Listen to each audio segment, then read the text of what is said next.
the best place to work.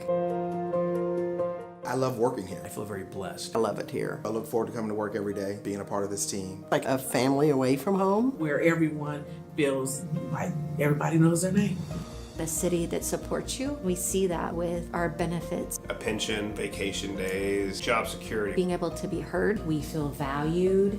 We feel respected. Lee Summit is a very progressive city. It's growing, it's thriving. We have this drive towards not just doing a job, but doing it with a spirit of excellence. I had the opportunity to continue to grow, regardless of 30 plus years doing this kind of work. It's more than just dollars and cents. We're here really to give back. Providing a service to better a community. To go out and serve people. To be a part of something bigger than yourself.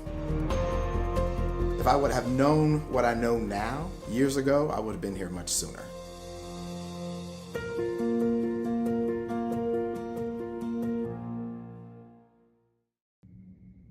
Hello, Lee Summit. I'm Jordan. Here's your flash briefing for the week of November 10th.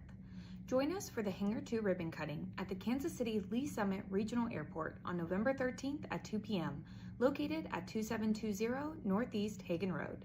Explore the impressive 46,000 square foot facility featuring aircraft storage, office space, first-class amenities for aviation customers, an observation deck, FBO operations, and the Summit Tech's Aerospace Academy. Looking for a fun night out with friends or someone special? Green Street is hosting Adult Night Out on Friday, November 14th at 7 p.m. Enjoy a step-by-step paint night with a non-alcoholic dirty soda bar.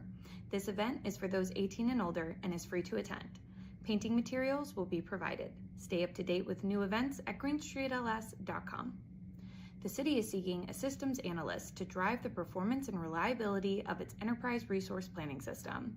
In this role, you'll plan, design, and deploy information systems that support city operations, ensure system stability, and optimize performance across networked software and associated systems. Apply today at lspeople.net. And a reminder, city facilities will be closed on Tuesday, November 11th for Veterans Day. Thanks for listening and have a great week.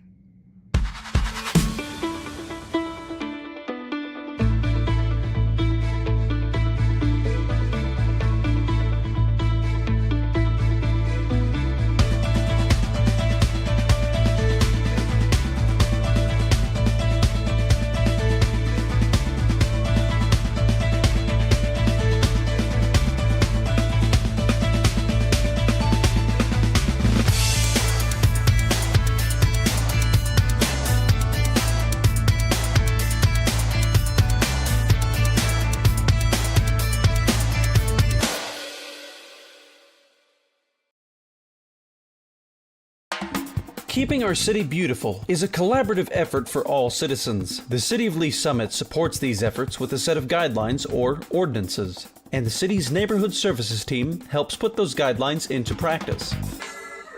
These guidelines ensure grass stays trimmed, fences are maintained, home exteriors are kept up, and much more. We can all help out by first making sure our property meets these guidelines. If you notice a potential violation on a neighbor's property, first check the guidelines on the city's website. If it is a violation, the next step is to communicate with your neighbor directly. If that is not possible, or if the problem persists, it can be reported through LS Connect. LS Connect is an online platform for submitting issues to the city. You can access it on the city website or by downloading the app through your mobile device's app store. Once you submit an issue, it is reviewed by the Neighborhood Services team. A Neighborhood Services officer will then visit the site. For any violations found, the Neighborhood Services officer will leave a notice and speak with the property owner if possible. The officer's goal is to help the property owner solve or abate the problem as quickly as possible. After a 10-day period, the officer will inspect the site to see if the issue has been abated. Normally, by this point, the issue has been resolved. If not, depending on the type of issue, an extension could be granted, or the city might fix the problem at the owner's expense. In rare cases, if all other measures have been applied, the issue will be resolved in the municipal court. Neighborhood Services officers work hard to resolve problems quickly and positively. They are here to support the community as we work together to keep our city beautiful.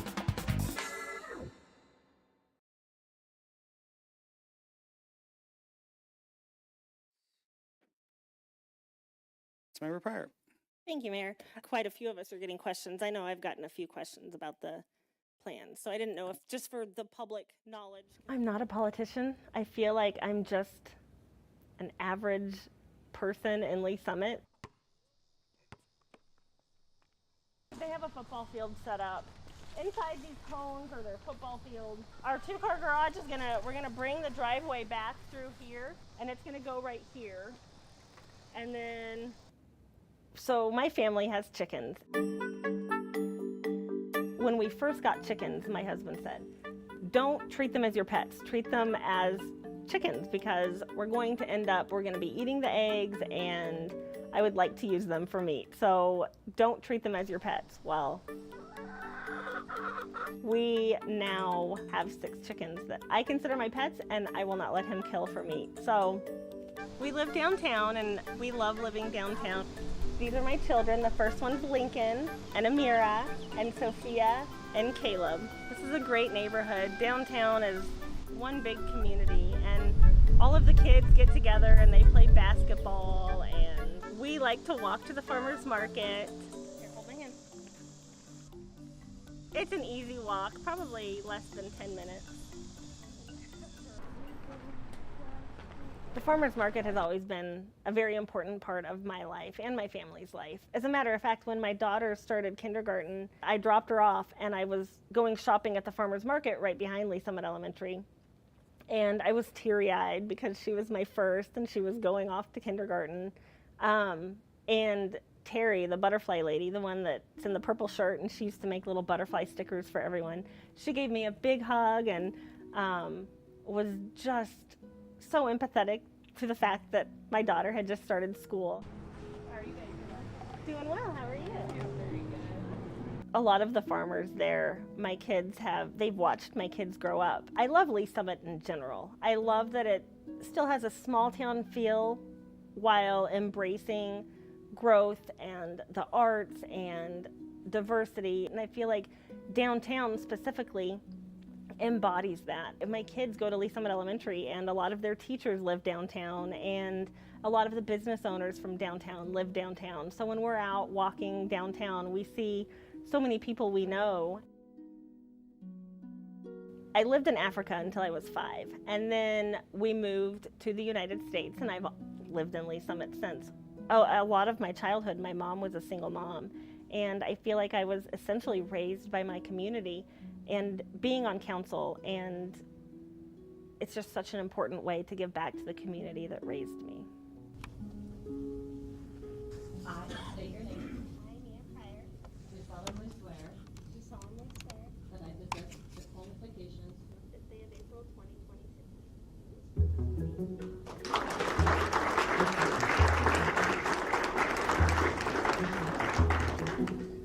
The election process was fun. I got to go door to door and talk to people, which is my absolute favorite thing to do, is talking to people and learning about people.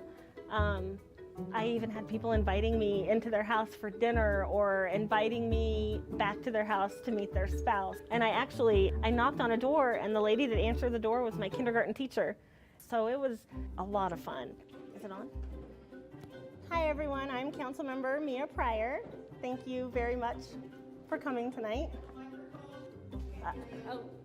I have one on, can you not? Okay. Maybe I went. I love being a council rep for District 1. I know everyone says this, but District 1 is by far, in my opinion, the best district. Raintree Lake, that's part of District 1. I love that community. Actually, my husband.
City of Lee Summit Public Works Committee meeting Monday, November 10th, 2025. May I please get a roll call? Yes, Chair Pryor, Aye. Vice Chair Rader, Here. Councilmember Carlisle, and Councilmember Hodges. Here. Thank you. May I please get an approval of the agenda? Chair, I move for the approval of the agenda. Second? Thank you. May I please get a roll call? Yes, Chair Pryor, Aye. Vice Chair Rader, Aye. and Councilmember Hodges. Aye. Thank you. Do we have any public comments? Nope. All right. First item of business, the approval of the October 13th, 2025 Public Works Committee action letter. Chair, I would like to move for approval of the October 13, 2025 Public Works Committee action letter. Second. Thank you. May I please get a roll call? Yes, Chair Pryor, Aye. Vice Chair Rader, Aye. and Councilmember Hodges. Aye. Thank you. Next item of business, item B, TMP-3431, an ordinance approving the award of RFQ number 2025-50 between the City of Lee Summit, Missouri and Bartlett West for the design and construction of Welcome Monument to be located at the intersection of M291 Highway and M150. Ms. Kelly? Nope. Good evening, Chair and committee members. I'm Sean Marshall. I'm the graduate fellow. With your permission, I'd like to provide a quick presentation just for some context.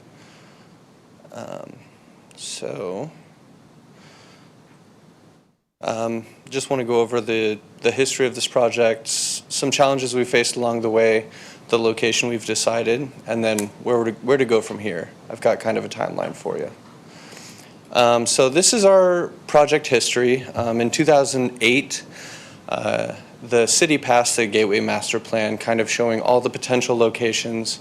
They brought together a large group of stakeholders to kind of share their thoughts about what a monument should convey, things like that. They came up with an anticipated cost of roughly $300,000 to $340,000 per outer ring gateway monument. That's $2,008. And the intent is really to show potential businesses and visitors to our community, kind of the high quality community we are, and bring people in. So in 2008, they built the monument on the western side. It shows, if you follow the cursor here, this is the proposed location. It actually went up somewhere around here. And then in 2018, there was the northbound monument. So coming in from the north to the south, they constructed a monument down here. Now in 2024, we initiated the process of looking into a southern and eastern gateway monument. So right around here near the Blackwell intersection, and then down here south. So we had a 5-member task force. It was myself, Susan Berry, our traffic engineer, John Persing, Sylvia Fernandez, who's our cultural arts specialist, and then Jaden Young, who is actually a high school intern who's at K-State now for landscape architecture. And so the 5 of us kind of explored potential opportunities. We worked with MoDOT to find locations. We initiated an RFP. We got 6 bidders, and then we interviewed for 2 and ended up with Bartlett West.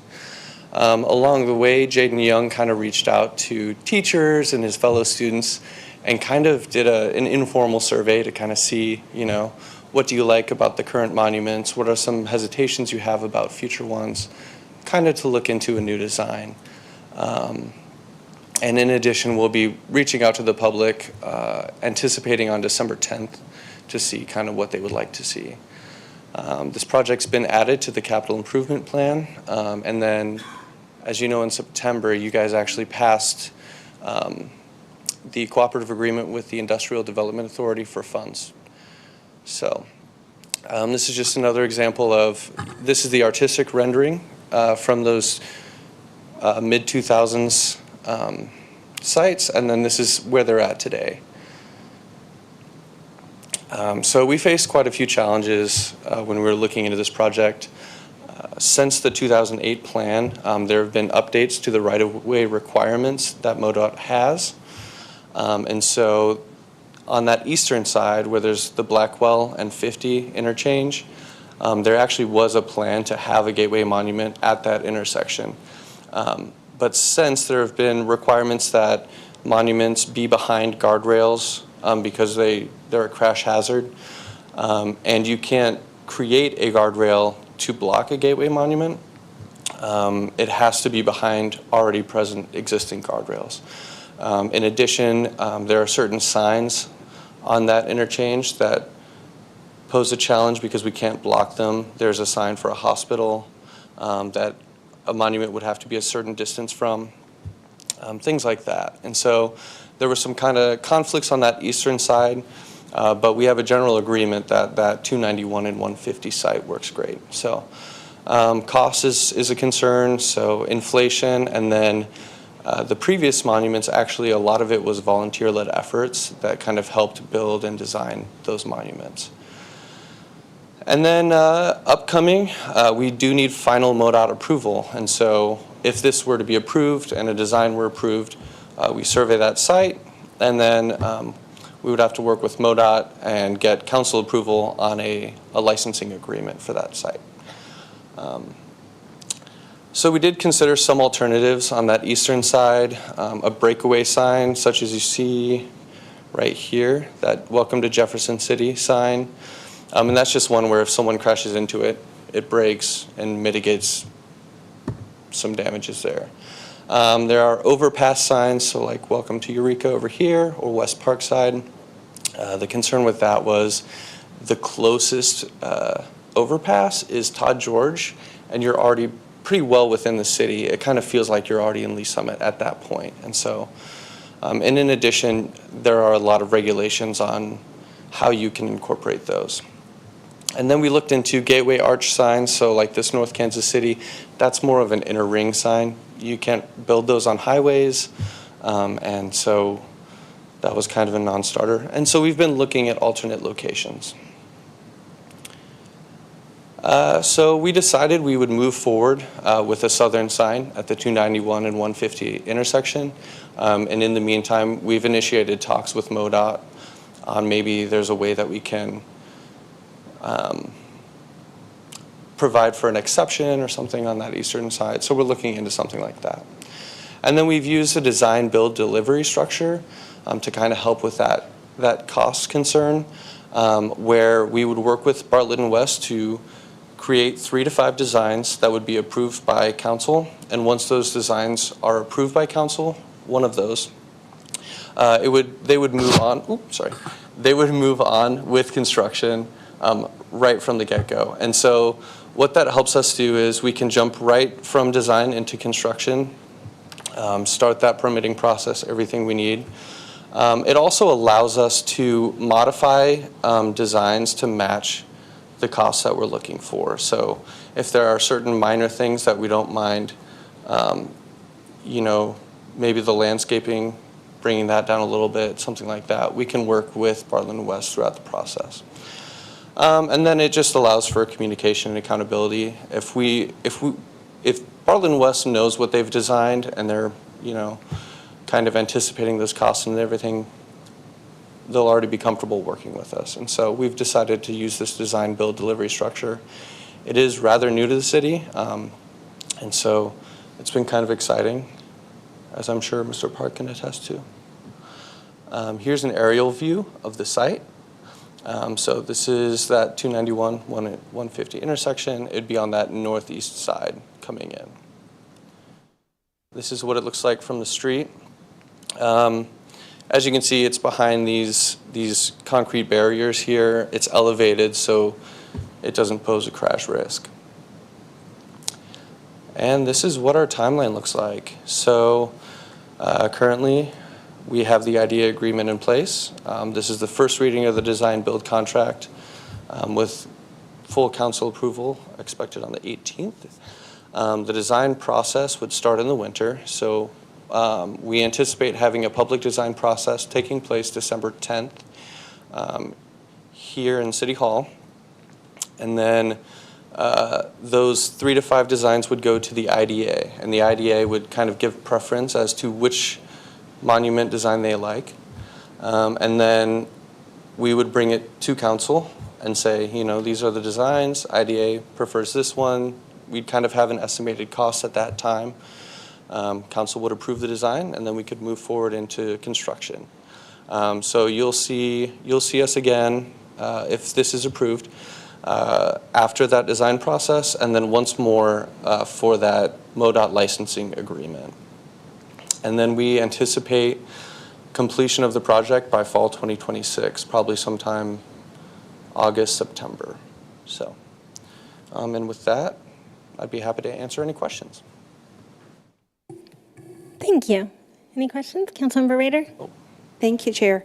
Okay, I want to be clear on the photos that you showed of the monuments that are currently here. Are you trying to get okay, this one on the left here, are you trying to get away from that design? Yeah, we're looking into some alternate designs. Because I really think that we should stay consistent with our designs on our different entrances. That's just my opinion. And I mean, I think they're beautiful. I didn't know if it was something that was you were looking for something that was lower in cost, because these certainly look expensive. But what was the reason that you didn't want to stay with the current designs? I think it's less a cost concern and more there appeared to be just general interest in exploring alternative options. Okay. So that was really my question, was why you were wanting to change it. But yeah, I like this one, so I'm going to stick with that. Thank you. Thanks, Chair. Will this be an option when you send out the design to the citizens of Lee Summit? Will this be an option that you include so they can choose to stay consistent, or will it not be an option? we could make sure that this is an option when we present it. I like the designs too. I mean, it does look, I guess the coloring probably makes it look a little dated, looks mid-2000s, early 2000s, but it is a pretty design. We could tweak the coloring a little bit if we wanted to stay more consistent. But, and then, so the breakaway sign, that's an option possibly for east, but it's not an option for the location we've currently chosen? It would be an option for either, but the east just wouldn't allow for a monument sign. It would just be a breakaway sign. So so the breakaway does not have to go behind a guardrail, or it still does? Correct. It doesn't, yeah. Okay, I like that. I'm not the breakaway one doesn't look as good, so I'm glad to know that if it's going to be behind a guardrail, we're going to choose something else, but okay. Yeah, we agreed to hold off on a breakaway sign. We're kind of with you. It's just, it doesn't reflect the quality, I think, that we're trying to convey, and so. Yeah. Okay, thank you so much. Of course. You gave great information. All right. I don't think there are any other questions, so I guess that takes us to our next item, item C, TMP-3508. Oh, yeah. Well, do we? Okay. Do we need to move this on, or what do we do? Yeah, we need an to move ordinance. it. Oh, yeah. So, Chair, I move to recommend to full council approval TMP-3431, an ordinance approving the award of RFQ number 2025-50 between the City of Lee Summit, Missouri and Bartlett West for the design and construction of a welcome monument to be located at the intersection of M291 Highway and M150 Highway. Second. May I please get a roll call? Yes. Chair Pryor. Aye. Vice Chair Rader. Aye. And Councilmember Hodges. Aye. Motion passes. Now on to the next item, item C, TMP-3508, an ordinance approving the use of a cooperative contract between the Houston-Galveston Area Council and Roadway Asset Services, LLC, contract number HP08-25 for the evaluation services for the City of Lee Summit roadway system and street signage, and authorizing the city manager to execute an agreement for the same. Hi. Hi. Vance Brothers, Project Managers, Public Works. What this is pavement inspection, much as it just sounds. Over the past 12, 15 years, we have done our own inspections inside the city. We've been able to use the capital project inspectors for this. Our project load has increased a lot in the last 5 to 7 years. We've got construction going everywhere, so their time is better spent out there. This will move us into a more modern, more consistent pavement inspection setup. Where before you may have 5, 7 guys throughout the year that are doing the inspections, everybody's going to have a little different look. And we were on a 4-year, we broke the city into quarters and did a quarter of the city a year. This would get us all on the same inspection at the same time. So we'd be able to just more consistency, lose some of the human element, if you will, with that. They bring in trucks, use lasers, photos, videos. It's a pretty state-of-the-art type system. We have this year, initial year we would do this, was going to have a little more expense because we are adding a curb inspection on this so that we can get with all the curbs in the city or places we don't have curbs. Just a simple rating of good, fair, or bad, just to make sure we're on track with our curb replacement program. And then also we want to add the street signs. Currently we don't have a GIS layer with all of our street signs identified, location or type of signs. So this would help us to be able to do that, locate for inventory, and then also for if we have signs go down, we can identify it and know exactly what sign was there and where it was located in case the sign post itself is taken out. With that, I'll just, don't know how deep in the weeds you want me to go on this, so take any questions you have. Thank you. Any questions? Shouldn't have any? Councilmember Rader? Okay, thank you. Thanks, Chair. Okay, so this is just a GIS system that we're. It's going to incorporate. They will get the ratings on the PCI, Pavement Condition Index. We can upload that into our GIS system, just so we can do an overview. But this is also going to give us options on budget, where we could or should focus money depending to keep our whatever level we are at. If we want to have our roads in the overall system, we have about 1,100 lane miles of roads, about 500 center line miles. So what level do we want to keep them at? I know gold level is always good. Mm-hmm. Unfortunately, that's a high budget. Right now, like just in Mill and Overlay, we're a little over $4 million a year just in updating, doing the Mill and Overlay, and that gets us about 20 to 23 center line miles of road. You know, is that adequate, or is our overall system falling behind? So this wouldn't entail you're not hiring a company with employees, laborers to do anything. It's just the system. It's just the system. Well, okay. We're hiring them to come in and do the inspection and the identification of the road, the roadway. What condition is the roadway in? What condition are the curbs in? You know, where are the signs? That's what we're hiring them. Am I not answering your question? You're looking over at Michael. I'm looking at Michael because we talked about this, and I'm wondering if it's the same thing. So I think this is the same thing. So we got all this infrastructure out there, and the asset conditions are becoming further and further from accurate.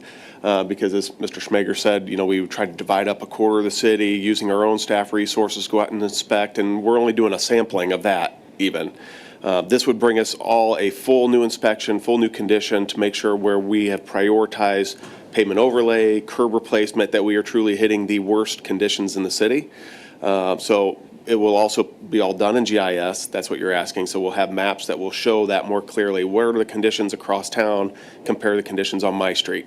And I think that's just improving our information, and because technology has advanced so well that it's become affordable for us to do that. And the vendor we've selected has done it for Kansas City, being the most closest larger agency. I mean, they can get in there and within a couple weeks have all the condition assessment. Then they spend the rest of their time, as you can see in the attachments, preparing the data, verifying the data is good. They'll go out and do multiple checks on the data so that we're working with a whole new data set to make sure that we're making better decisions about where we're spending our dollars. As Mr. Schmager said, we're spending $4 million a year on pavement maintenance. It'd be good to know that we're spending that $4 million at the highest priorities. And the further we have come, and we just don't have the staff, our city has grown to the point where we can't spend all of our time out just looking at roads to see how bad they are. We need to be actively working on improving them.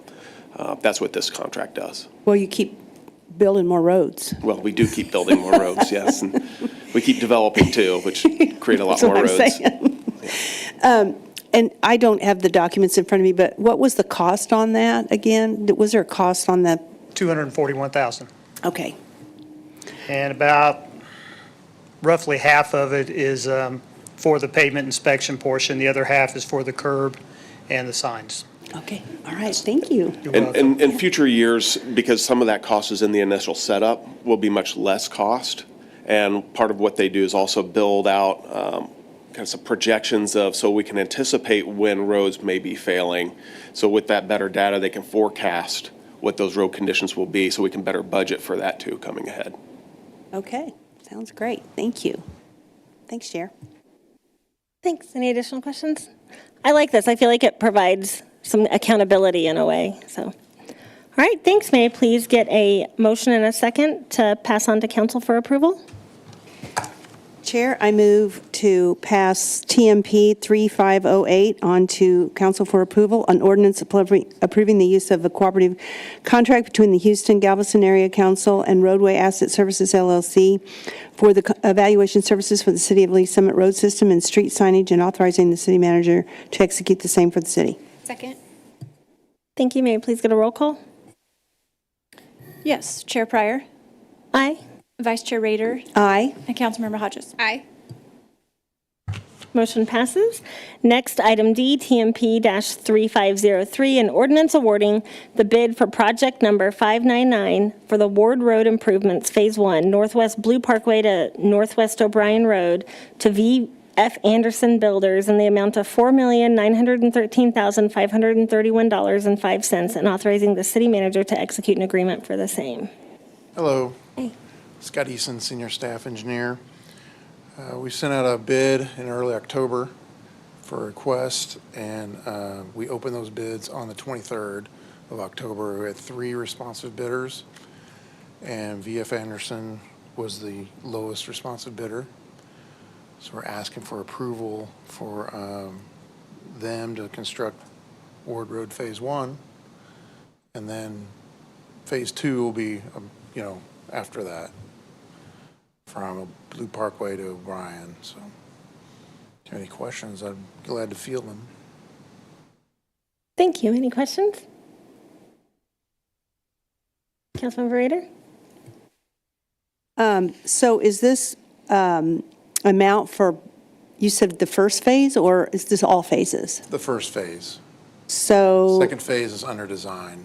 Okay. Currently. Okay. I guess we don't know what the second phase is going to cost us until you send out for. It'll be in proportionate with this. Okay. And so I was looking at the documents. Is this going to be, is there going to be a roundabout here, or is that in the future phase? It's at Blue Parkway. There's a roundabout, correct. That's what this is going to be? Yes. A roundabout? And why are we doing a roundabout there? Basically, to correct the sight distance problem back to the northeast, and slow folks down. And there's a dangerous intersection right there that we're trying to correct with the roundabout. Well, it is kind of dangerous, I think, but yeah. What? I was going to say, we also had a couple of public meetings, and it was a public preference over any of the alternatives. And I think the public recognizes there's a traffic concern right at that intersection. Yeah. Especially if you're from the district, you've probably heard those concerns that you can't see around really well, and we know that roundabouts are extremely safe. So are we going to start that next year, or when if it moves on to council? So projected start is probably March by the time we of get 26. Yes, it's going to have to go through MoDOT's approval process, and going into winter here, it's highly likely it'll be spring of 26. That's probably good, because we're pretty torn up right now all over the city. Yeah. It's good, but yeah, okay. All right, I think that's all I have, Chair. Thank you. Thank you. Any additional questions? I know there's a lot of people that utilize this roadway that are very excited for this, so thank you. Yeah, it's been met very positively, for sure. Yeah. May I please get a motion and a second for approval to pass on to council? Chair, I move to recommend to full City Council approval TMP-3503, an ordinance awarding the bid for project number 599 for the Ward Road Improvements Phase 1, Northwest Blue Parkway to Northwest O'Brien Road to VF Anderson Builders in the amount of $4,913,531.05, and authorizing the city manager to execute an agreement for the same. Second. Thank you. May I please get a roll call? Yes, Chair Pryor. Aye. Vice Chair Rader. Aye. And Councilmember Hodges. Aye. Motion passes. Next, TMP-3473, an ordinance approving the award of bid number 2026-011 for the purchase of asphalt base and surface materials for the initial term of 1 year with up to 4 one-year renewals to Vance Brothers Inc. and authorizing the city manager to execute an agreement for the same. Mr. Graff? Hi, I'm Sean Graff, Assistant Director of Public Works Operations. So this is pretty straightforward. This is just asphalt material that we purchase from a vendor. We use this mainly for our roadway repairs, and then one of our very high priorities is pothole repairs. So that's where we pick this material up from them and bring it back and then install it. We do buy other things from them, such as cold patch in the wintertime when they're not running, and we have potholes due to freeze and thaw cycles, and then any of our tack coat or anything like that we use to adhere the asphalt materials down to the pavement. So this is just we've been working with Vance Brothers for a number of years. They were the only bidder. That's kind of been the practice for a number of years. There's not a whole lot of competition in town. A lot of the companies that do have batch plants, I think they just kind of make asphalt for their own projects and don't sell a lot of it to cities and contractors. But Vance Brothers has been a good partner for a number of years. They're close to the area where we can pick stuff up. So I'll be happy to answer any questions if you have any. Thank you. Any questions? I just have one kind of comment. Don't the asphalt companies, the ones that are shut down, don't they shut down during a period of time during the year? So it is difficult. I know it is difficult to get asphalt, which is interesting. You're right. Most of them, Superior Bowen, we've had contracts with them in the past, but they typically will shut down sometime around Thanksgiving and open back up in March. Vance Brothers, they're a little different. They do run all year long. The wintertime, a lot of times they'll only be open 4 days a week. If it's cold, they won't open. If it rains or snows, they won't open. So we do kind of deal with that along the way, but yeah, most of them will shut down. Okay, very interesting. Thank you. Thanks, Chair. Thank you. Any other questions or comments? May I please get a motion and a second to pass on to a council for approval? Chair, I move to recommend to full council for approval TMP-3473, an ordinance approving the award of bid number 2026-011 for the purchase of asphalt base and surface materials for initial term of 1 year with up to 4 one-year renewals to Vance Brothers Inc. and authorizing the city manager to execute an agreement for the same. Second. Thank you. May I please get a roll call? Chair Pryor. Aye. Vice Chair Rader. Aye. And Councilmember Hodges. Aye. Motion passes. Thank you. Next, item F, TMP-3491, an ordinance approving change order number 5 to the agreement with Tandem Paving Company Inc. for the Mill Overlay FY26 Program, project number 887-0V, to increase the project timeline by 20 days and authorizing the city manager to execute an agreement for the same. Mr. Schmager? Hello. Yeah, this is very straightforward with the Mill and Overlay program this year. With the Sampson Road Bridge, it was just redone. That road took a pretty good beating with all the construction and concrete trucks and such.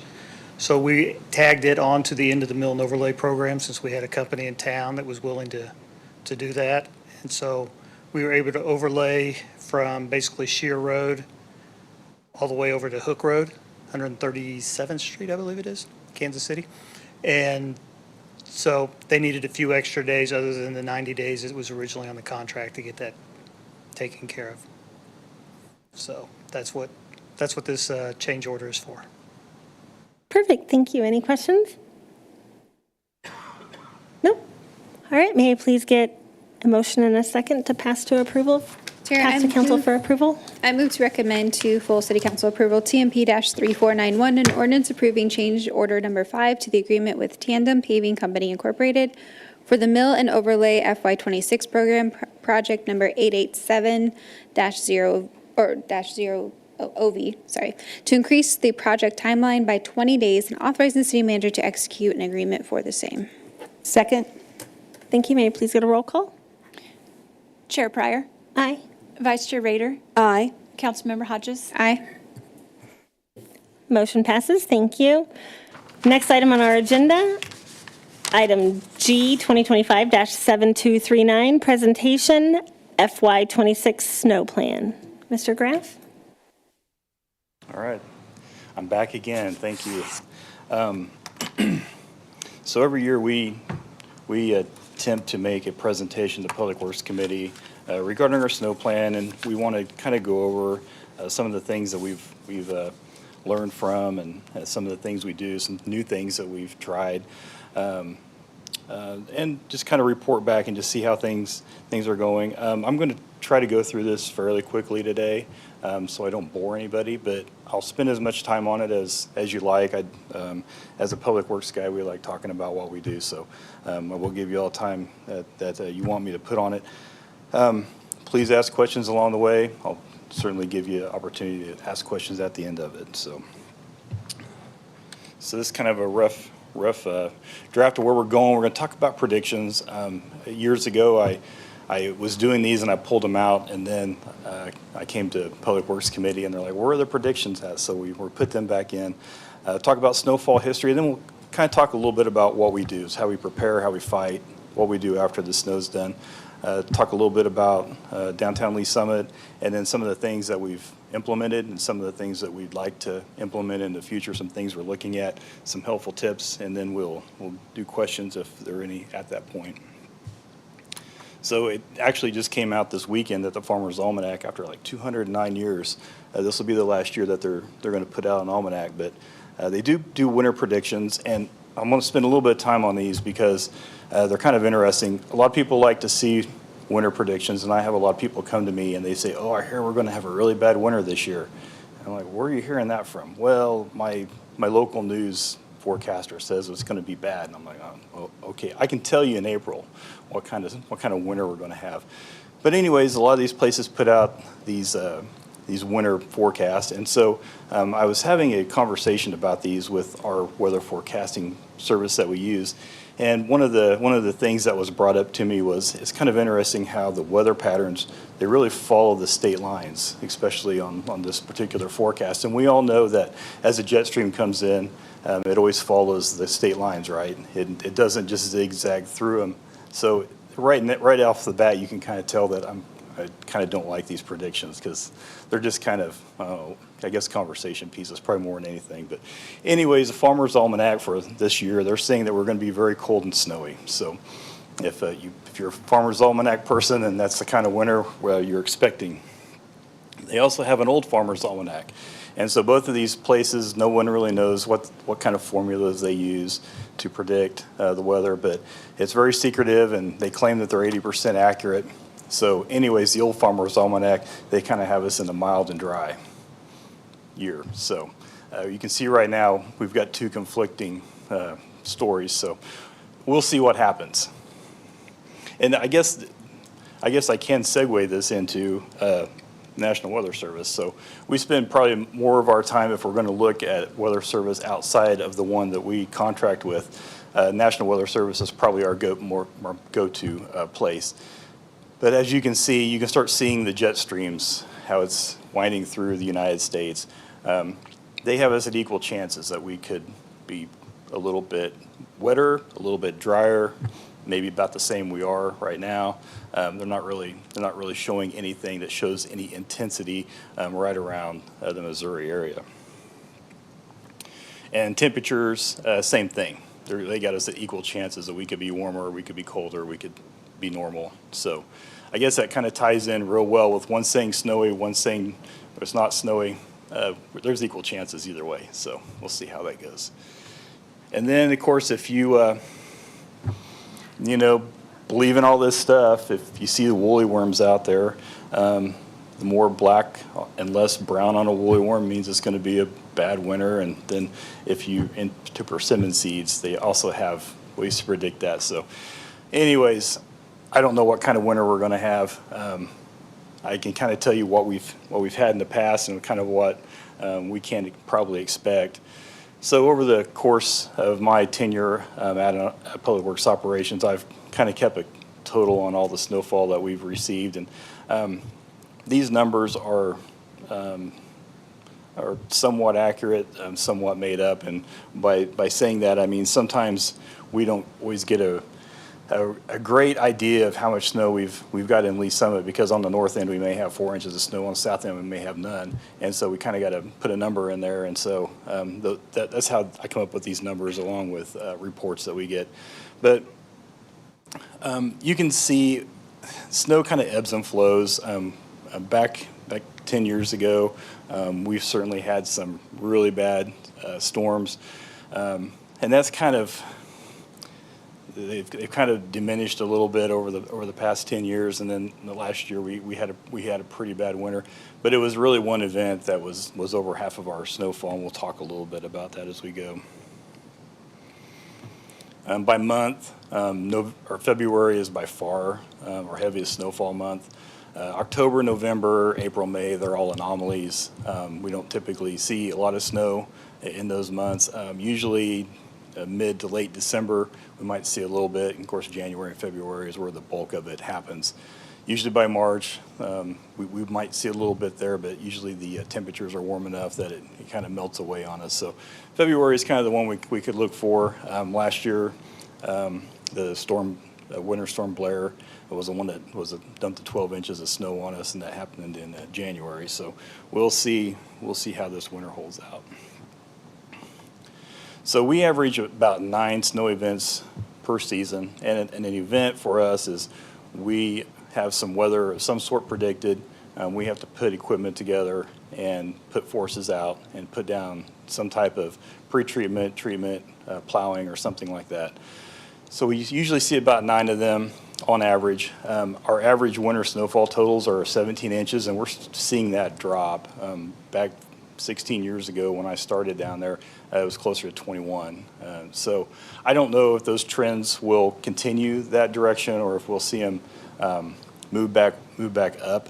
But I know, I think anyone can tell you right now we're in a drought, and I don't know when that's gonna end. It may certainly continue through the winter time, so we may see a low snowfall winter, and then of course it may try to make up time. So we may see a really high snowfall winter. So we don't know yet.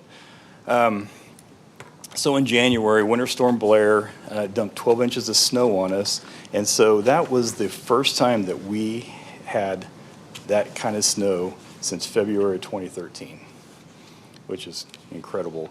And actually, just for your awareness, 2013 was also the winter that we had snow in May, which was the only time since I've been down there that we actually had snow in May.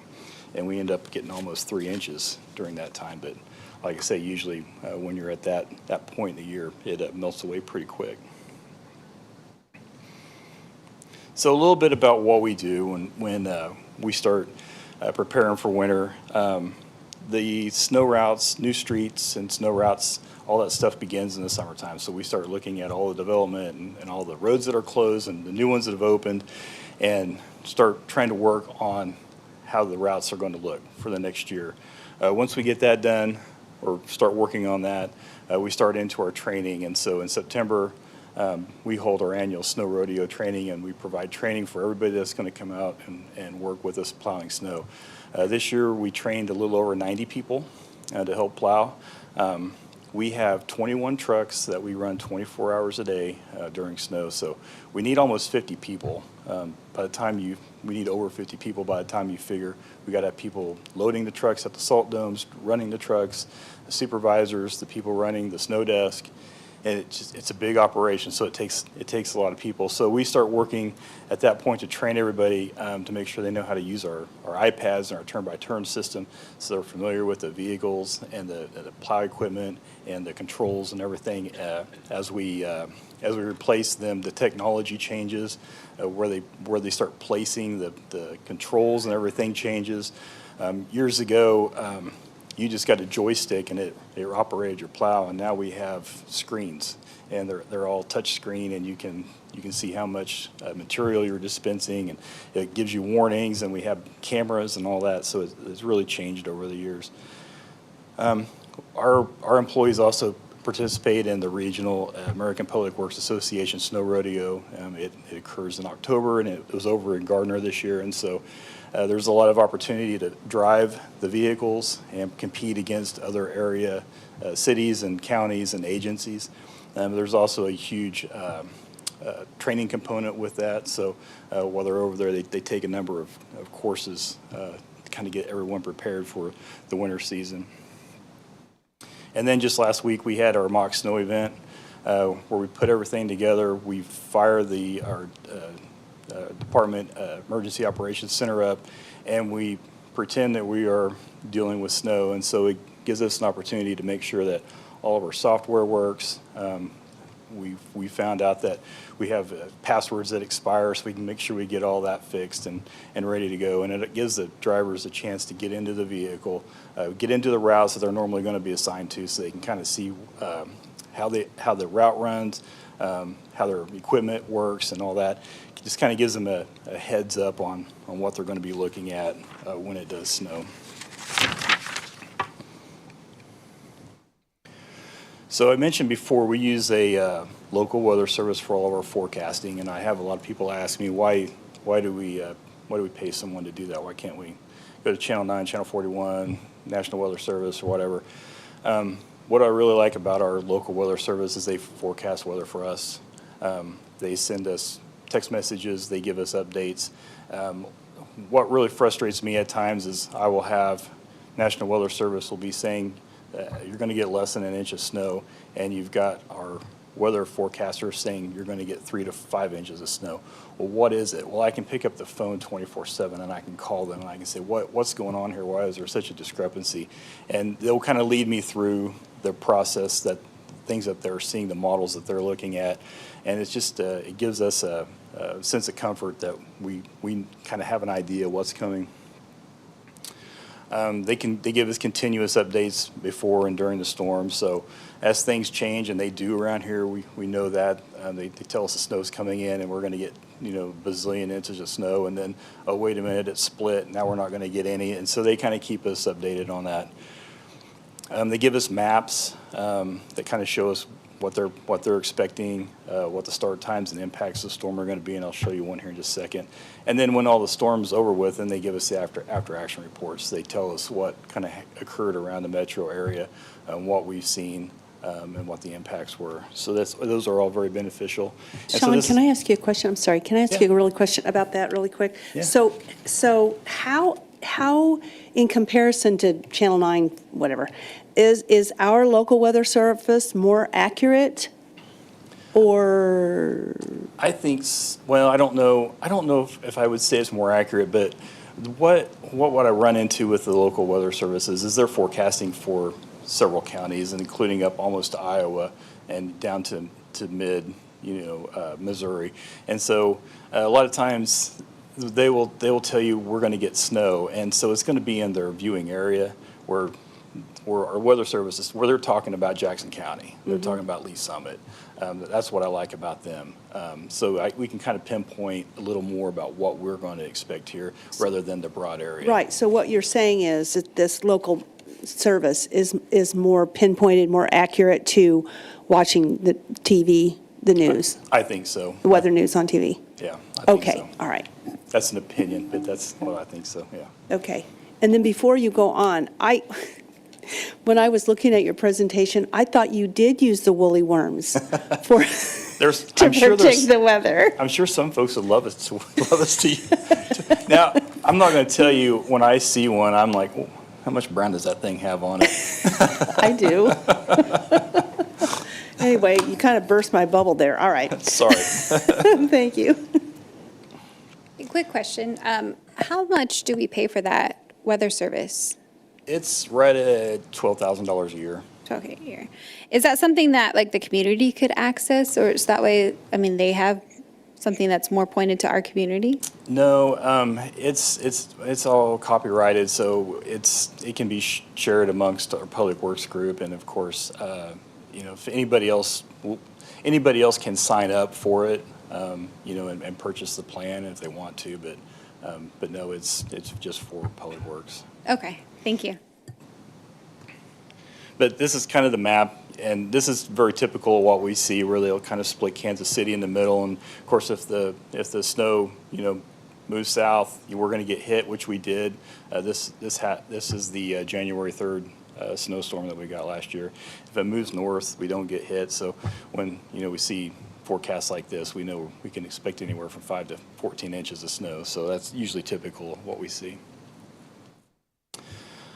So then, once a storm is predicted, we put everything to put all of our equipment together and get it ready and make sure everything's working correctly.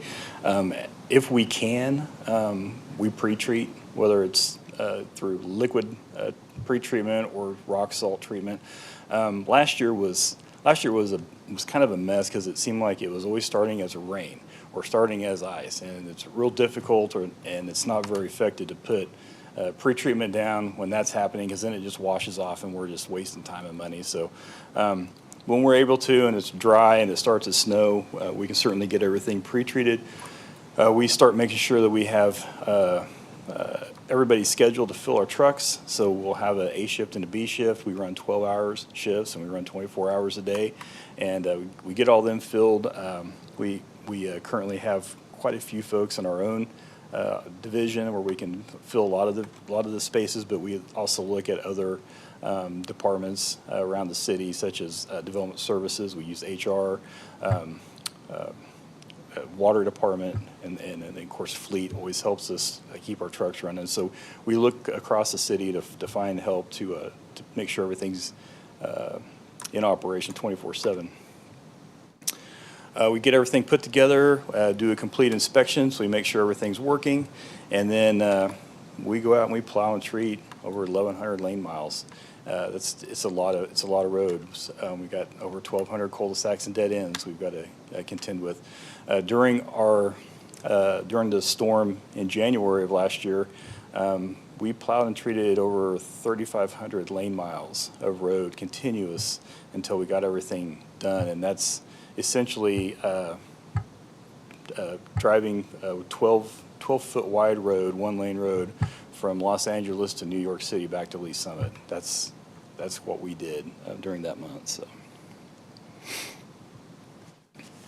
notifications. Once we've got our plan together, we send out a snow fighting plan to all of our staff. Just kind of lets everybody know what we're going to do when we're going to have our snow desk open, what our plan of attack is, kind of what we're seeing as far as the weather goes, and then this is when we put the notice out to the public. It goes on our website, and then whatever we do on social media. We do update our website as needed, so usually that's when something changes. So when we start at the beginning and we've got a plan, as long as we're still following that plan, that is our current message. If we start seeing that the storm has turned, or we're not getting as much snow, or it's warmer than we think it is, and things have changed, then we always put that update out there on the website too. We also offer a public-facing snow route completion map, and it's tied to our snow tracker system. We'll talk about that in a little bit, but as we complete neighborhoods or routes, we put information into the snow tracker, and then it goes out to a GIS map that shows completion time, and it will show what truck was out there and all that. So the public, if they call in, what they do is they get a message, and what we do is we try to funnel them back to our website. We do get a lot of people that want to call and say, when are you going to be on my street? And unfortunately, right now we do not have the technology to say we're going to be there at this time. We can give generalities, but it takes a lot of resources and time to answer the phone because they are constant. And so what we try to do is just turn them back to the website. That's where the most updated information is going to be.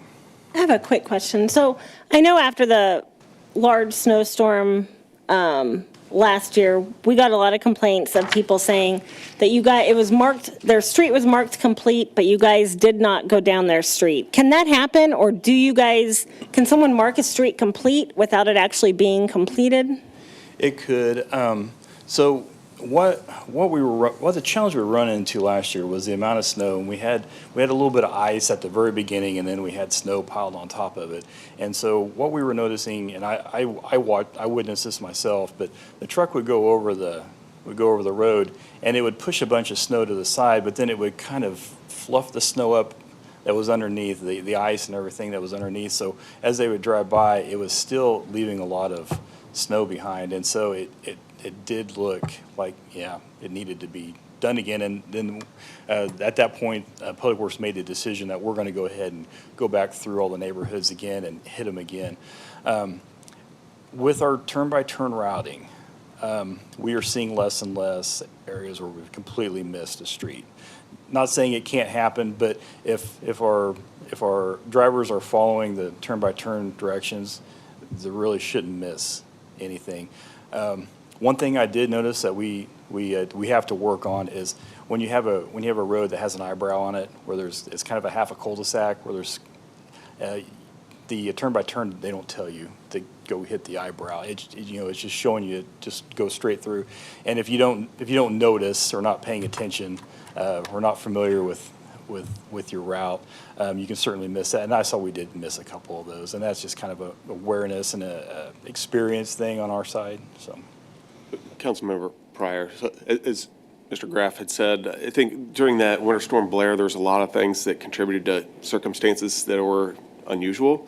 One, we had a lot of snowpack, and so we might have been down it. It would show you were down that. That's why we have AVL and sensors. We can tell where they've been. But then it would just start to melt during the daytime, and it looked like it hadn't been touched. And so they're looking at a map that says we were there, but we were in the process of coming back later, and that happened 2-3 times on some routes. Another common concern we had, and some too occasionally get missed, as he said. I think those are diminishing and minimized the better we are able to deploy technology and track things. But we also had heard, I just saw a truck go by and, his plow wasn't down, or there's a lot of reasons for some of that too. They could be changing shift, they could be out of salt, and so there's no reason to plow and salt when you need to come back and do that same thing. There's a number of reasons they could be. Honestly, maybe they were lost and they were trying to get back to their team, and they make mistakes. They're human, they're drivers, and they're trying to do those things. But under a blizzard condition like that, those types of mistakes are more prevalent, and that's honestly just the way it is sometimes. And it wasn't unique to Lee Summit. Every city in the metro was going through very similar challenges. Yes, thank you. And I know you guys last year, it was after the big snowstorm, I got a complaint that you guys were out plowing and they didn't feel like it was a good use of tax dollars. And I'm like, I get complaints if they're out. I get complaints if they're not out. So, yeah, there's really nothing you can do to make everyone happy. So I understand that. But thank you. A number of years ago, we got complaints, and they all came in the same day. And we had one complaining that we put a windrow in their driveway, and on the very same street, we had a second complaint that they didn't think we should be plowing the roads at all because there wasn't enough snow. So I don't know how you please everybody.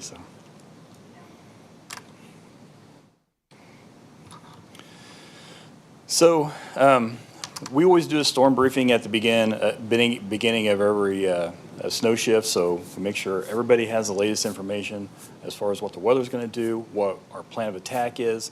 This is where we give out our route assignments, and we tell everyone how many tons of salt we're going to put down, the application rates for any liquids that we're going to put down. A lot of times we'll use a calcium chloride, where the salt brine, we'll put it on the rock salt. It gets it into a liquid solution quicker, which starts the melting process. And so all that information is given out there. We discuss any issues with the routes. So where we find street plates, cars blocking the road, just anything like that, make sure they have an idea of what they're getting into as far, and other things such as any equipment issues. So if we're having hydraulic issues or spreader issues with a truck, they'll know at that point that that's what we're going to be dealing with. So. And then we send them out and we run 24/7, so they'll run 12 hours, and then at the next shift change, we'll do it all again. So one of the things that we started doing last year, and we're going to continue to do, is our after action reports. And so what we want to do is, after everything has ended and we've responded and got everything plowed, we want to make sure that there's not some things that we couldn't have done better. So we're always looking at that. And so when everything's done, we will go back and we'll do spot checks and we'll plow as necessary. Like I said, we ran into several areas where we found eyebrows that weren't plowed out right, or maybe we find a cul-de-sac that wasn't done quite right, or we put snow in front of a mailbox. We can make some of those corrections. Or if we miss a street completely, certainly we do that then. So then we collect all of our weather data and our notes and everything that has went on, and we put it into an after action report. And so we look at all the things that we did right, things we could have worked on or need to work on, and then we try to adjust and we move into the next snowstorm. So I promise you I'm just about done. So I always like to show our goal, and it's our goal to provide adequate mobility and safety for a properly equipped and prudently operated vehicle within a reasonable time frame after the end of the storm, which is a lot of words. And I got that from a snow conference, or at least a lot of it. And the reason I like this is we're going to do our part. We're going to be out there. We're going to work as hard as we can to get streets plowed and treated, so everyone can get to where they want to go. But we also have to have an understanding that me as a driver utilizing the road, that my vehicle's got to be ready for this. We live in the Midwest, and we do at times get a lot of snow. So my bald tires or my Corvette, those things are not going to work very well, and we're not going to be able to.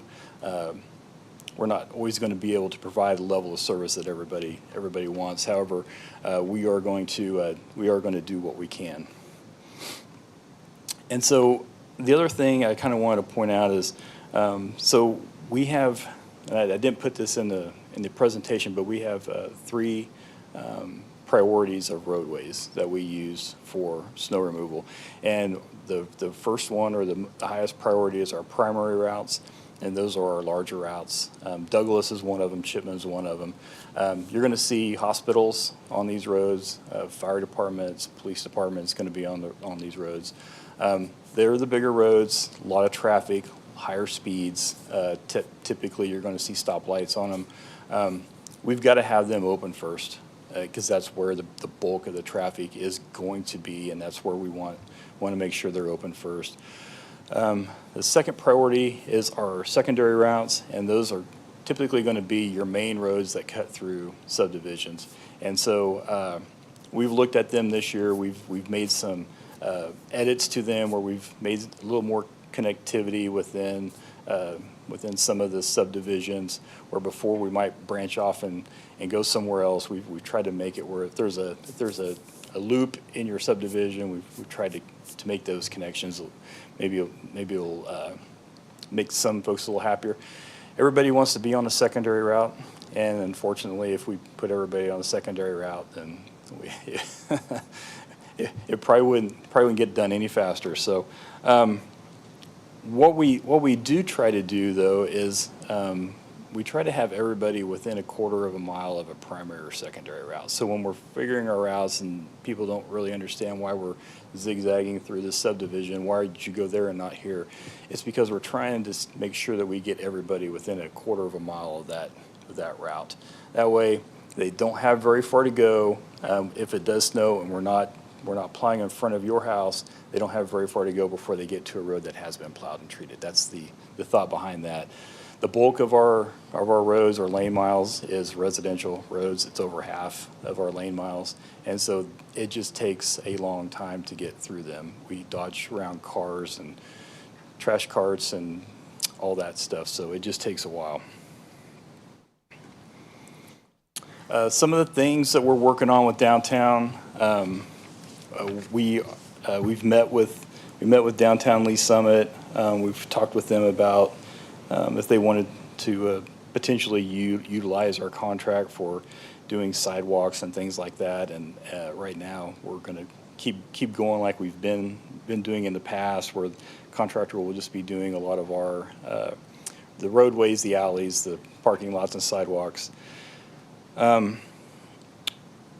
So one of the things we did do this year is 3rd Street that goes through downtown will be a primary route. So that'll be one of the roads that will be hit first, and then of course our contractor or us will be working on the downtown area in the same time to make sure that we get everything plowed and treated as soon as we can. One of the challenges that we have is during the day there's just a lot of traffic down there, and so it's really hard to find areas where we can get the parking areas cleaned up and just move around down there. So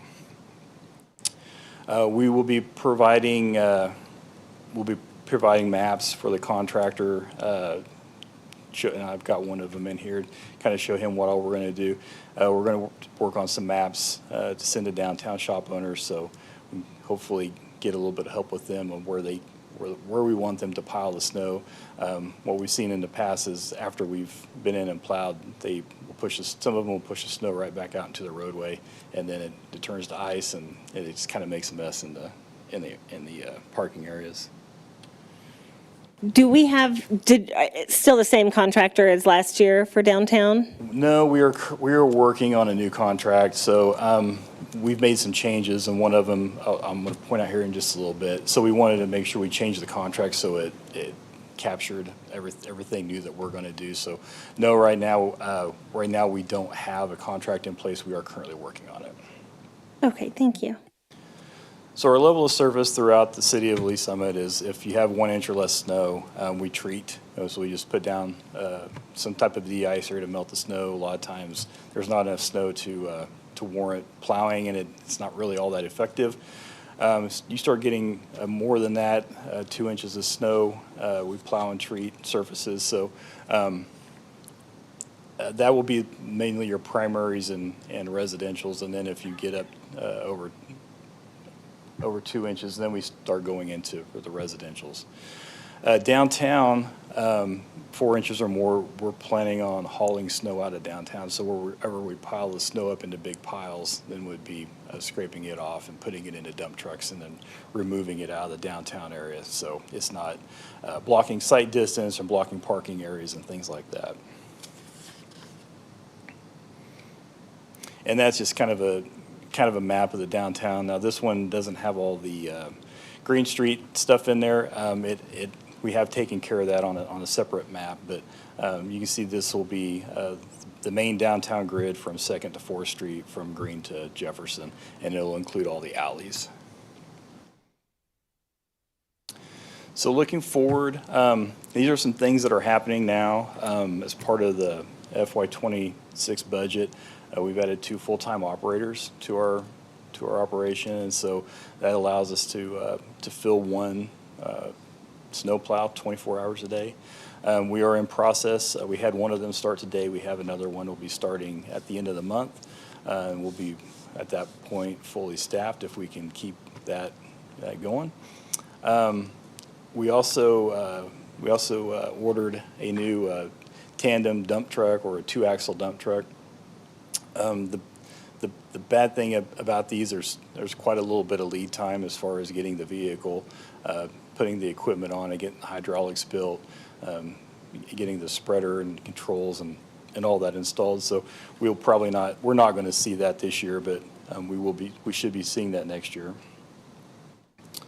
Road weather information system, we're in the process right now of procuring it, and it's a lease agreement with a vendor, and what that does is it's a system that mounts on our current infrastructure, so we can put it on a light pole. We can put it on its own pole, and it will give us the not only the weather that's going on, the weather conditions that are going on that site, but it also will kind of read the pavement. So it'll tell us what our pavement temperatures are. It'll tell us what the condition of the pavement is. So it'll tell us things like they call it grip. So how much friction. So if you're getting ice on the road, it will notice that your grip is less than what it was. And so it will kind of give us an idea of how the weather is impacting the city. Right now we're in the process of ordering 5, so we'll be able to put one at each quadrant and in the center of town. So we're hoping that this helps us identify when the weather starts a little better than we had before. It also uses a little bit of AI and a predictive service, so we at some point it should be able to kind of help us understand how the weather's forming and maybe give us another leg to the chair of weather forecasting, hopefully. We're going into this year with more experienced staff. Last year when we had the 12-inch snow, 2/3 of my staff had never seen a snow like that before. This year I've still got about 1/3 that haven't seen it, but we're a whole lot better off than what we were that last year. And of course, as we go through these winters and deal with snow like this, our staff's just going to gain more and more experience. After COVID and all that, we just had a lot of folks retire and leave, and so we've been in the process of rebuilding our department. So our staff, we've got good staff, and they did gain a lot of needed experience. And then we've replaced several pieces of equipment through our vehicle replacement program, and so we've two 1-tons were replaced this year, and one of our big trucks were replaced this year. And so I also want to mention our fleet department. They're a big part of our operation, because when we get big snows like we had last January, a lot of stuff breaks. It's cold and it's hard on our equipment, and it's a full-time job for them to keep everything up and running, and they did a very good job last year. Some of the things we want to look at in the future is route optimization. Right now our routing involves us sitting down and drawing lines on a map. This is what we want to do. These are the areas, and then we put this information into a program, and it tells us the best way to run that little area. We'd like to look at route optimization, because it will look at gaining some efficiencies, and a lot of times they say we can gain anywhere from 10 to 20% efficiency using route optimization, because it reduces the amount of travel time. So they'll try to lead you out into the city and back when you're going to need salt and get you closer to the shop. It's going to reduce your U-turns and left-hand turns and things that slow you down. We also would like to look at an updated snow program. Right now we have an in-house built snow tracker that we use to monitor our progress. And so what we really don't have is a very good way to predict when we're going to be done. And there's a lot of new programs out there that not only will give you public-facing information and data in a dashboard that you can put out to the public, but it also has a lot of more predictive models that will kind of tell you that based on what you've done in the past and what you're doing right now, where you're going to when you're going to end, when you're going to be done. So those are some of the things we'd like to look at. At some point, we'd like to replace our turn-by-turn routing system. It's also a home-built system that was built, and they certainly have companies out there that that's what they do. And so there's certainly an opportunity there for us. And then we do need to replace our computer system on our salt brine equipment. Right now, it's 10 years old. A lot of the stuff that we're dealing with is out of date, and it's hard to find parts for. So we're starting to deal with that. So those are some of the things that we'll be working on and asking for budget expansions and things like that in the future. Promise I'm about done. One of the things I always like to point out is is how the public can help is parked cars slow us down to make the road look terrible when we're done. The more they can get the cars off the street, the faster we go, the better the street looks. Shovel snow in piles behind the curb, not onto the street. It helps us out a lot. And then please be patient. We're plowing every street in town. It's 1,100 and some lane miles. It just takes us a long time to get there. We're working on it. We want to get it done as much as everybody wants it done. So with that, is there any other questions? Any questions? Councilmember Rader? I have a couple.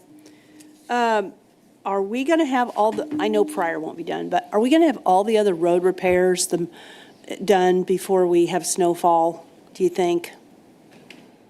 Well, I won't say all of them are done. There's some that I say, like utility work, that haven't started yet because we're not aware of them. And those kind of things always happen. But yes, Chipman's been open, Colburn's been open, 3rd Street, I'll make an announcement, but we have a ribbon cutting coming up. It will be done and opened. I'm trying to think what else. And we won't yet, as you heard earlier from staff, the wardrobe project won't yet start until after the winter. There's no sense in starting just to close a road and let it sit idle. And we have a whole lot of work also next year that will be kicking off in the spring that we wouldn't start now, even though we could. What about Douglas? So Douglas would be next spring. That one's ready. Next spring? Yes, that one's ready. Okay. It's one we could, but you're not going to get a lot of work done during winter, so it will start up in the spring in construction and be done next year, just like Ward Road will start and be done. Olive and Orchard will start up in the spring and carry over. Pryor Road will remain closed. That one's still closed until this time next year, right? That's a long project. Sampson Road opened up already. That one was done. Sampson Road Bridge, that was closed. That one's already opened up. So most of them will be reopened for this winter. So 3rd and Independence, is that just a repair? It's all torn up. 3rd and Independence, yeah. Or 2nd and Independence? Yes, that will be reopened. That's a stormwater project, I believe. Great. Or, sewer storm. Yeah. I may have asked this question before, but why do we use another contractor for our downtown snow removal? It allows us to focus on getting the city done, and it allows them to get in here and get the businesses open a lot quicker than if we were doing it ourselves. Okay. And the budget, we have a budget that's just for snow. Correct? Yes, we do. We have a budget. It tends to be based on like a historical average. We look back 3 years to see how our snows have been, and that's how we budget for that. There are some of these things that you see that Mr. Graff has presented. We would like to do. Some of these things have been repetitive budget requests. Just they haven't made the priority to be funded, like enhancing our route optimization or additional pieces of equipment replacements or repairs. I mean, we all have to make decisions for the entire organization, and some things have greater priority at the moment than others. I know last Winter Storm Blair we heard, well, we saw other cities with the public-facing map, and it told them when the last time they drove by and what road condition or what they did, what was their type of treatment, and our public-facing map doesn't show that. That's another one of the technology pieces that Mr. Graff had just shown in his last slide that, we said, can we get this in a budget? And it just didn't make the cut. So we'll continue to make those requests and try to make those incremental improvements when the budgets allow. But in general, it is one large budget, and that includes salt, includes, our labor, the overtime, repairs for those sort of things. And that large budget it's based on a 3-year average. So, but you always keep so much in there. So say 1 year we don't have any snow. You always keep a balance in there as far as you wouldn't use any of that money for the next year to buy a program or something like that because we didn't use it because next year it might be Snowmageddon and so I get what you're saying. There's a balance there. If you have a light winter, no, we reset every fiscal year.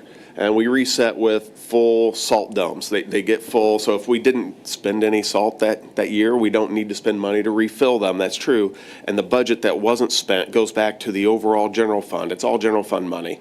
And then we take, what's the balance of the general fund that had not been spent? And we make some decisions. And you'll hear Mr. Dunning make those proposals about where do we want to spend this money that remains in the budget, otherwise it goes back to the reserve balance. And I know that Finance and Budget Committee and the City Council talked a lot about reserve balance and spending that down to its threshold, kind of minimum and maximum. So we go through that every year. And if it goes over our budget, of course, then we present a budget amendment to increase the amount of budget we're authorized to spend to buy more salt or to spend more on personnel that we need to for overtime. Okay, thank you. I just thought if someone was watching, they might want to know. Thank you. Thank you. Thank you. Thank you, Mr. Graff. Thank you. All right, I think that's all of the questions. Thank you for that presentation. I guess that takes us on to Roundtable. I do have a couple of questions for that, actually. Okay, so I've been getting quite a few people reaching out to me asking me the timeline of the Rain Tree Bridge.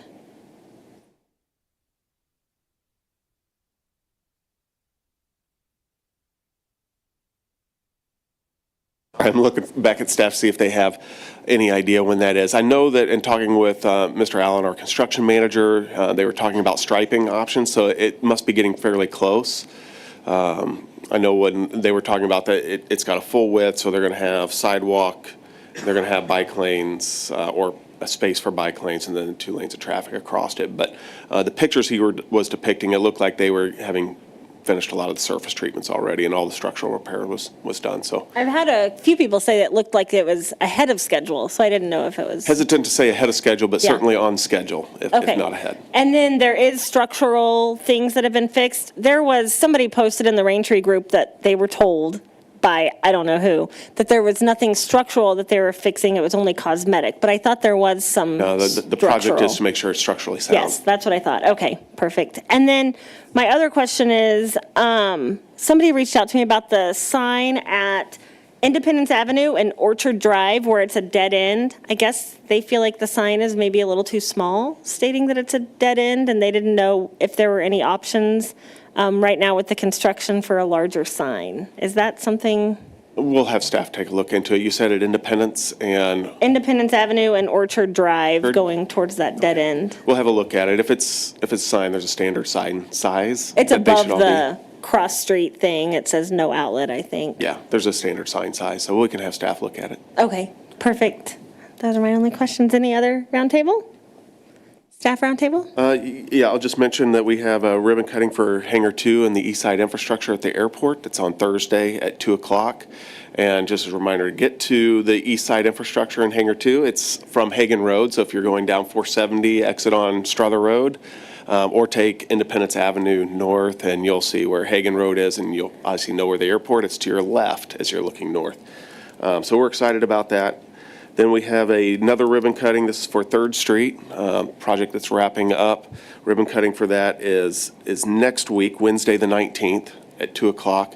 I believe the ribbon cutting will be held on the east end of the project, so near Jefferson Street. So we'll close to full traffic for the ribbon cutting event and then reopen two-way traffic, the whole corridor. If you haven't driven it, it does look pretty nice so far. I think they got streetlight poles to stand up and then a little bit of work still downtown that they're completing the downtown streetscape project, and that is ready to open. And then last thing I'll mention is tomorrow is Veterans Day, so I thank all our men and women who are in service, and including all those in public works and water utilities, fire, police, and all of our departments. I know we have many service men and ladies that we appreciate what they do for us. We're sorry. Oh, that's okay. Late November for Rain Tree. Okay. I'm sorry, just got an update on your rain tree, so by the end of the month. Okay, thank you. And so did you say the the 3rd Street ribbon cutting, it's going to be before the lighting, the mayor's tree lighting? You said I don't know when the mayor's tree lighting is. 21st. Oh, then yes, it would be, Oh, because good. we're planning on the 19th. Oh, perfect. Okay, good. Thank you. And then I guess, did you have anything else? That's all I've got. Thank you. All right, well, I guess we'll adjourn the meeting as of 5:50. All right, thanks. Thank you. Thank you. Ever wondered how the city budget works? The total